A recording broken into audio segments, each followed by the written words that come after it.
You know, your digital life doesn't die when you do. Hi, Nancy Bover here. I'm a certified executor advisor and I'm the founder of NEXsteps. I've spoken before about our digital assets, our digital lives, but this is becoming something that needs to be talked about a whole lot more. Technology has dictated that most of our lives now happens online. It happens in the cloud. It happens in a different form than actually having something physical that can be handed to people. And that's created a lot of problems. First of all, our laws haven't kept up. We have privacy laws in place, but we also have laws around what an executor can and can't do. But sometimes things don't quite jive. For instance, different social platforms have different options. You can structure your account so that it can become a legacy account. You can name somebody on a lot of your social accounts who will be your social account manager when you do die.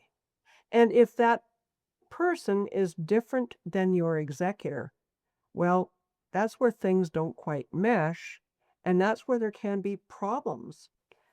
I don't know about most of you, but I don't personally want my social media profiles to still be active, to still be out there after I've passed away. There's no purpose for me, first of all, taking up that kind of cloud space. But beyond that, people won't be interacting with me anymore. And so therefore there's no need to have a legacy account. Now I know some people obviously have different feelings and they would like to live on forever in the cloud and in social media, and that's good for them, and they do have that option. But people aren't taking responsibility for their digital life. There are, beyond just our social media accounts, I'm sure that each and every one of us, at least most people that I've ever come across, do online banking. And most of us have more than one bank account. And many of us deal at more than one financial institution. And then there's life insurance policies and accesses. There's passwords to different platforms, to different trading accounts. Where is all of that kept? I've created a tool that's available. I'll put the link to the tool in the description box over here, but it's called In Plain Sight. And it allows you to identify each and every one of your assets and your liabilities and everything else in your life that you can download and upload the file when you do need to make updates, but you can also print a PDF, put it in your safe along with your documents so that your executor knows all of this.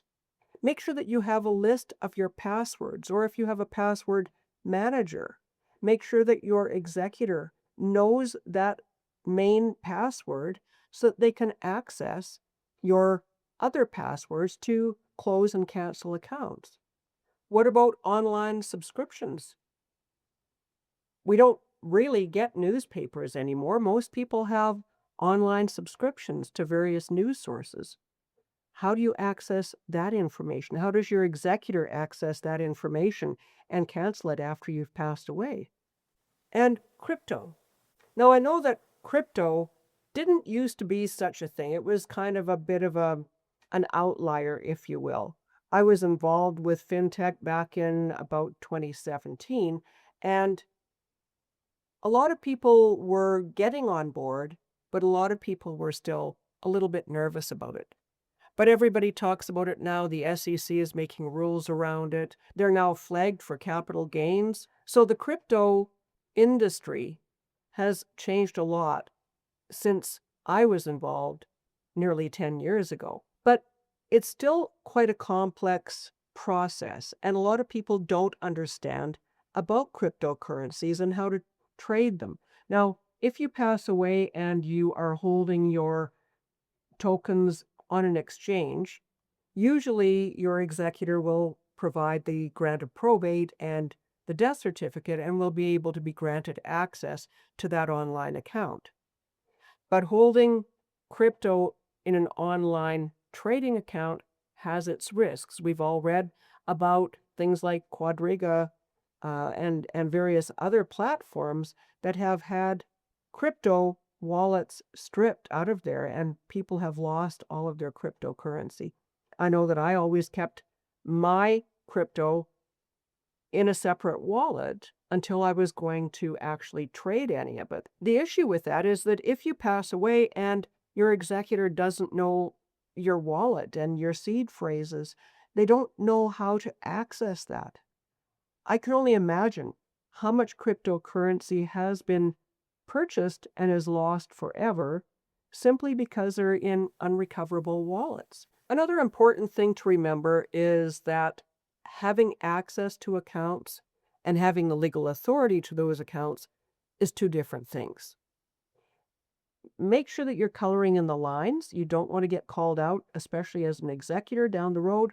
You don't want anybody challenging that you overstepped your authority and gained access to something that you didn't have the legal authority to do. So all of you, when you're doing your estate planning, make sure that you take into consideration this ever-growing, ever-important aspect of our lives, the whole digital configuration of our lives, and make sure that you allow for that.